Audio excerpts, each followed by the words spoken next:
یہ کائنات، یونیورس کوئی 4 ارب 60 کروڑ سال پرانی ہے، +- 10۔ ان 4 ارب 60 کروڑ سالوں میں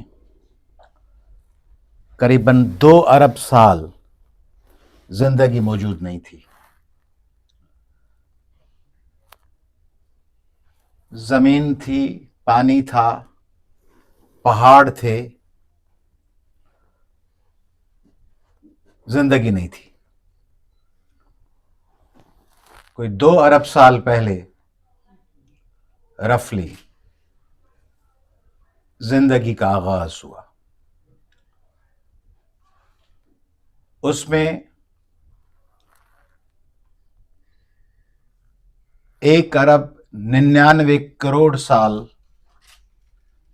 زندگی کے آغاز ہونے کے بعد بھی انسان نہیں تھا، اور قریباً 6 ملین ایئرس پہلے Homo erectus, Homo sapiens came into this world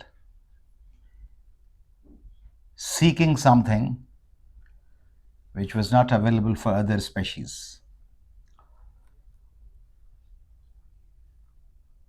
ان 60 لاکھ سالوں میں جو ہیومن جرنی ہے، اس میں ہمارے اور آپ کے پاس ٹوٹی پھوٹی تاریخ فقط کوئی 1500-2000 سالوں کی ہے۔ باقی سب متس ہیں، اندازے ہیں کہ یوں ہوا ہوگا۔ تو 4 ارب 60 کروڑ سالوں میں 1500-2000 سال، ان 2-3 ہزار سالوں میں گنے چنے انسان کوئی 500-1000 لوگ ہوں گے جو بڑے لوگ سمجھے جائیں اپنے زمانوں کے۔ ان تمام ادوار میں انسان نے جو سفر کیا ہے، اس میں 2 بڑے بریک تھرو ہیں دوسرے بریک تھروز کے ساتھ۔ بہت سے ہیں، there can be number of attempts made by human beings, number of achievements, but if you like to recall some of the greatest efforts and achievements made by human beings, تو اس میں 2 بڑی اہم چیزیں ہیں۔ ایک، انسان کے ہاتھ فارغ ہونا، ہاتھ جو بھاگنے، چلنے، دوڑنے کے کام آتے تھے، وہ ہاتھ جب فارغ ہوئے ان کاموں سے تو ان ہاتھوں نے روئے زمین کو ہلا کے رکھ دیا۔ ایکسٹرا ٹول بن گئے یہ دونوں ہاتھ۔ اور دوسری چیز جو روئے زمین پر سب سے پاورفل ہے in comparison to other species, وہ ہے زبان، کمیونیکیشن۔ جو دوسرے اسپیشیز ہیں، جو دوسری زندہ چیزیں ہیں، ان کی ٹریجڈی یا ان کا پرابلم یہ ہے کہ وہ اپنے اوپر گزرنے والی مصیبتوں سے دوسرے کو آگاہ نہیں کر سکتے۔ اس کمرے میں ایک ہرن کو مار دیا جائے یا اس جنگل میں ایک زیبرا کو زخمی کر دیا جائے، وہ باہر جا کے دوسرے زیبراز کو نہیں بتا سکتا کہ میرے ساتھ یہاں کیا گزرا تھا، تم یہاں مت جانا۔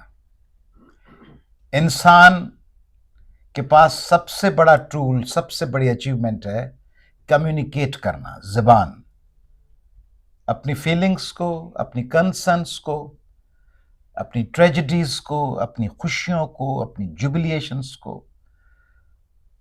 اپنے احساسوں کو کنوے کرنا۔ اور اس کنوے کرنے میں سب سے بڑا طاقتور ذریعہ ہے لائبریریز، کیونکہ ایک دور گزرنے کے بعد، وہ کنٹمپرری لوگ جانے کے بعد، آئندہ جنریشنز کو پچھلے ادوار کی اچیومنٹس